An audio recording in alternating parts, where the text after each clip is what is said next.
Graça e paz. Vamos abrir no Evangelho de Mateus, capítulo 14, versos 27 ao 33.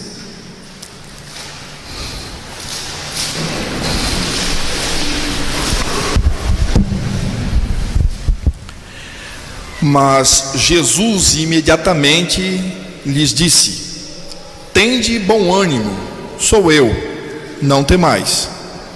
Respondendo-lhe Pedro disse: Se és tu, Senhor, manda-me ir ter contigo por sobre as águas. E ele disse: Vem. E Pedro, descendo do barco, andou por sobre as águas e foi ter com Jesus. Reparando, porém, na força do vento, teve medo, e começando a submergir, gritou: Salva-me, Senhor. E prontamente Jesus, estendendo a mão, tomou-o e lhe disse: Homem de pequena fé, por que duvidaste? Subindo ambos para o barco, cessou o vento. E os que estavam no barco adoraram, dizendo: Verdadeiramente és o Filho de Deus. Que Deus revele a sua palavra aos nossos corações.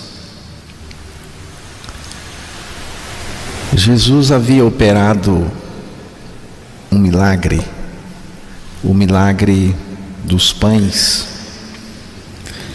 Com 5 pães e 2 peixes, Jesus alimentou uma multidão de milhares de pessoas. Depois disso, Jesus ordenou que os seus discípulos entrassem no barco e fossem adiante para o outro lado, enquanto despedia a multidão. Normalmente, Jesus ia com os discípulos, mas desta vez ele fez diferente, quebrando a rotina. Depois de despedir a multidão, Jesus foi depois de despedir a multidão, Jesus não foi até os discípulos. Ele subiu ao monte para orar à parte. E Jesus demorou. Ele demorou na presença do Pai. Enquanto isso, o barco dos discípulos estava já no meio do mar. O vento era contrário e açoitava fortemente o barco. Além disso, Jesus estava demorando chegar. E a preocupação começou a assolar os discípulos. Os discípulos estavam em dificuldade real.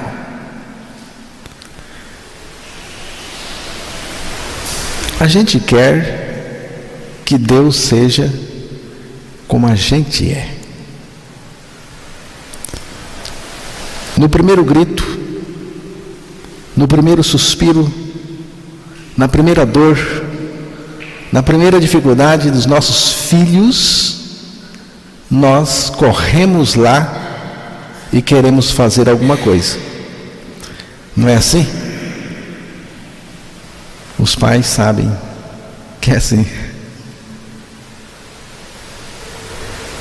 Ou fazemos, ou bate aquela preocupação danada e até mesmo culpa. Os jovens que estão aqui não estão entendendo o que eu estou dizendo, mas espera um pouco que vocês vão entender quando os filhos chegarem.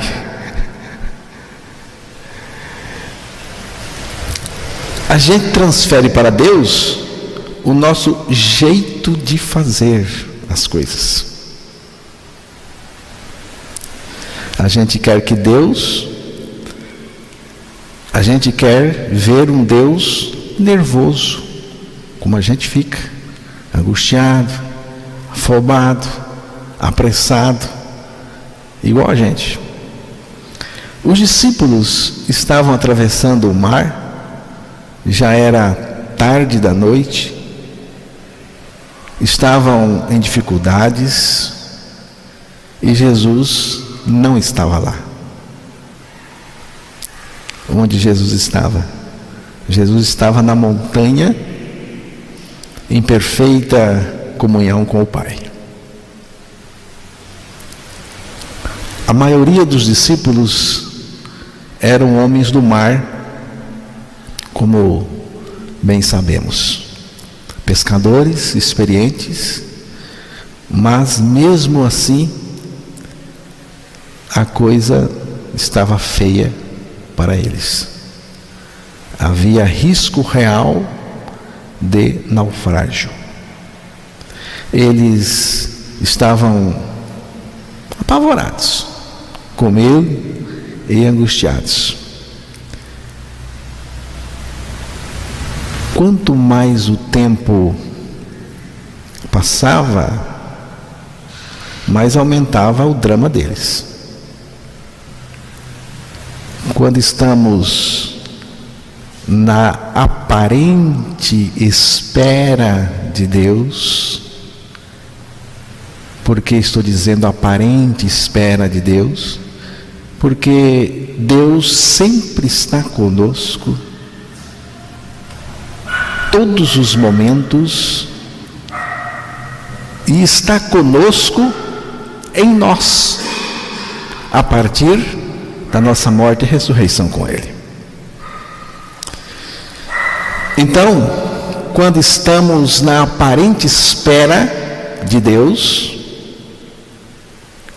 não adianta inventar nada, tentar nada, apenas confiar na soberania de Deus e relaxar, se soltar na suficiência soberana do nosso Senhor Jesus Cristo.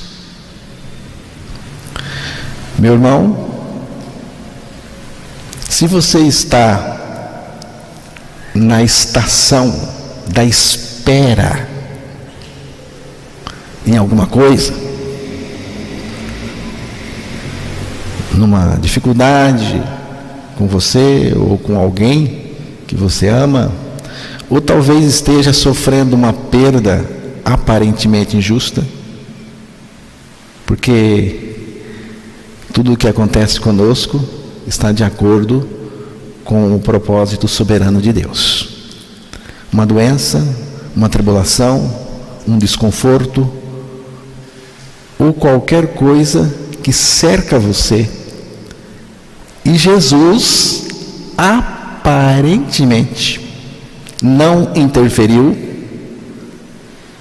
não fique nervoso, envergonhado, humilhado, porque o Senhor sabe o que está acontecendo, sabe o que terá de ser feito ou não, sabe como agir e o momento de agir.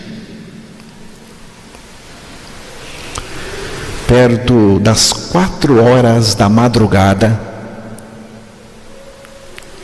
Jesus veio até eles, caminhando por cima da água.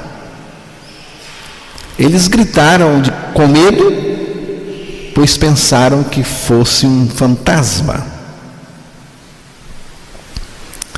Mas Jesus logo os acalmou, dizendo-lhes: não tenham medo, sou eu. O que nos acalma é esse sou eu.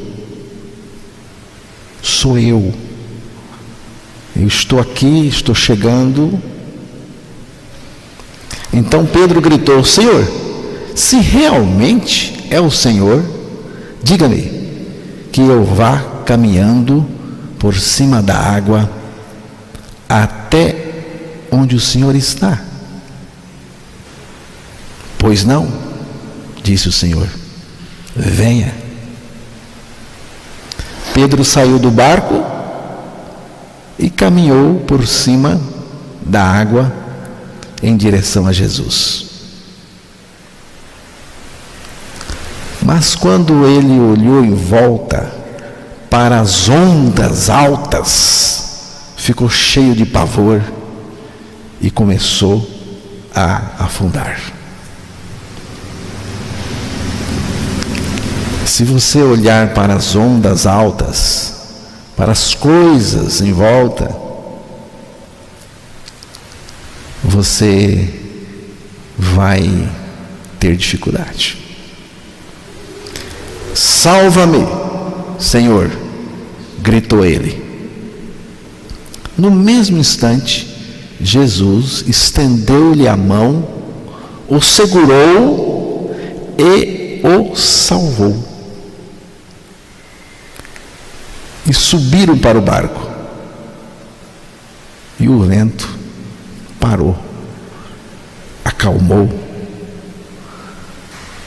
Jesus estendeu a mão e segurou Pedro e o salvou. Jesus não deu instruções de como fazer para não afundar.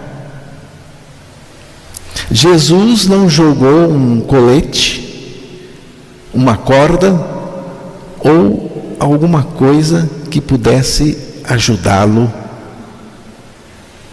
Não.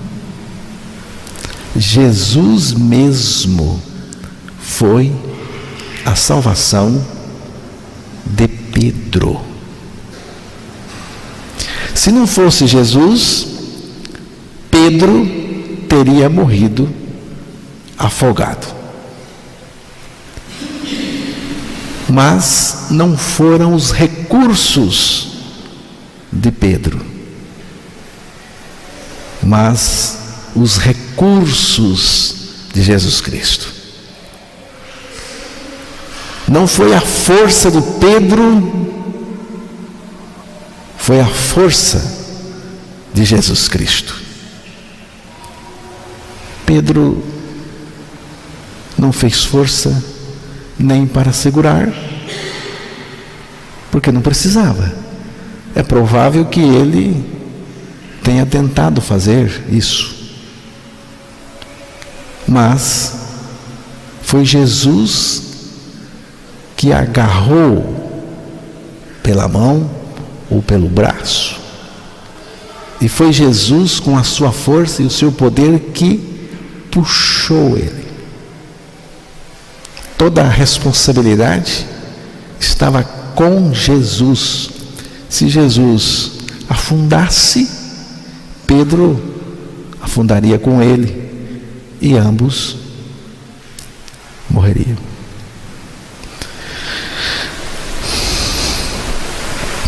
Nós não vamos ter salvação apenas conhecendo doutrinas, e muitas vezes conhecendo doutrinas falsas. Não pense você que você vai ser salvo ou está salvo por causa dos seus conhecimentos, que você adquiriu, porque você conhece doutrinas, porque você conhece a doutrina do novo nascimento, porque você conhece a doutrina da nossa identificação com Cristo. Não. Jesus, Ele mesmo, é a nossa salvação. Eu preciso conhecê-lo. É Jesus Cristo, pessoalmente. Estava conversando hoje com o Robinho, estava dizendo para ele o seguinte, que as pessoas aprenderam errado nas igrejas. Anos que vem aprendendo errado. As crianças estão sendo ensinadas erradas. Toda uma geração que cresceu sendo instruída, às vezes conhece mesmo as doutrinas da palavra, mas não conhece o Deus da doutrina, não conhece o Salvador numa relação pessoal. Salvação é através de uma pessoa, Jesus Cristo. Jesus Cristo é o nosso Salvador e ao mesmo tempo a nossa salvação. Você sabia? Ele é o Salvador e também a salvação. A nossa salvação acontece em Cristo. E Cristo é a nossa salvação. A salvação consiste nesta relação: eu em Cristo e Cristo em mim. Fora disso, não há salvação. Já estou crucificado com Cristo e vivo não mais eu, mas Cristo vive em mim. Salmo 37, verso 39. Vem do Senhor a salvação dos justos. Ele é a sua fortaleza no dia da tribulação.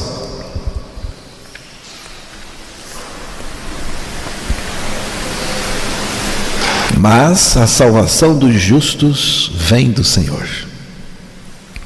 Ele é a sua fortaleza no tempo da angústia, no tempo da tribulação. A salvação vem do Senhor e o Senhor é a nossa salvação. Diz também que o Senhor é a nossa fortaleza. Fortaleza aqui não é uma muralha, não é um castelo, não é um forte, não é uma igreja, não é um sistema, não é um lugar. A fortaleza é uma pessoa, a pessoa de Jesus Cristo. Eu estou na fortaleza que é o Senhor. O Senhor me põe na fortaleza que é Ele mesmo. O Senhor me colocou nele, a minha fortaleza. E eu, quando for levantado da terra, atrairei todos a mim mesmo, para a fortaleza. Cristo me atraiu assim na cruz, Cristo me colocou nele na cruz e com ele me fez morrer. Depois disso, Deus me ressuscitou com Cristo e a partir da minha ressurreição com Cristo, Ele está em mim.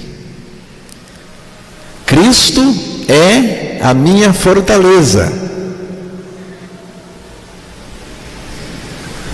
E nessa fortaleza que é Cristo, eu estou.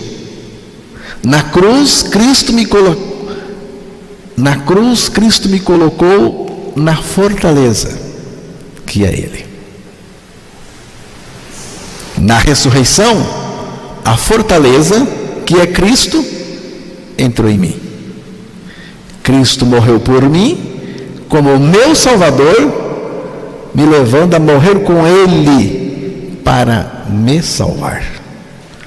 Agora Cristo vive em mim como meu Salvador e minha salvação. O meu Salvador vive em mim.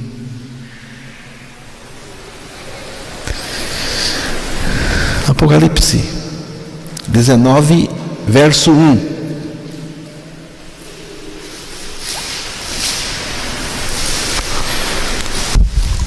Depois destas coisas, ouvi no céu uma como grande voz de numerosa multidão, dizendo: Aleluia! A salvação e a glória e o poder são do nosso Deus. Bem, este capítulo 19 do Apocalipse é lindíssimo. É o capítulo do retorno grandioso do Senhor. Ele retornará com a sua igreja, a qual ele arrebatou. Em algum momento ele vai arrebatar a sua igreja, aqueles que nasceram de novo, aqueles que morreram e ressuscitaram com Cristo. E este capítulo 19 do Apocalipse fica entre a destruição da meretriz de Babilônia mística, da cristandade falsa, sob o comando do anticristo, e vai ser o próprio anticristo com os seus amigos, os 10 reis da profecia, que vão destruir a igreja falsa e vão destruir também a Babilônia comercial. Então, este capítulo fica entre essas coisas e o retorno grandioso do Senhor. Estou dizendo isso para você entender o versículo 1 que foi lido para nós. E depois destas coisas, ouvi no céu uma grande voz de uma grande multidão que dizia: Aleluia!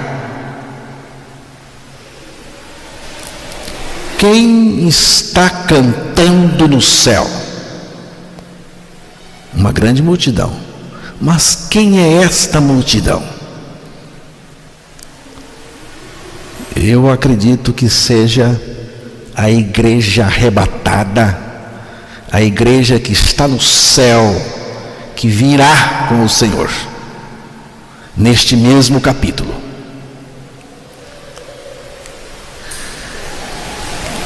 Aleluia! A salvação pertence ao nosso Deus. Aleluia é o cântico entoado no céu por uma multidão louvando ao Senhor. O cântico exalta o nosso Deus, porque a Ele pertence a salvação, a honra, pertence tudo. O cântico começa com a palavra aleluia. A palavra hebraica aleluia quer dizer louvai ao Senhor. Aleluia é a expressão da adoração verdadeira. Por isso mesmo, aleluia é uma palavra que só pode ser dita a Deus. Tem gente que por qualquer coisa diz assim, aleluia. O Corinthians levou um gol, porque é melhor levar do que fazer. Aí o pessoal grita, aleluia, aleluia. Na escola, semana passada foi dito que não haveria aula na quinta e na sexta, e os alunos gritaram aleluia.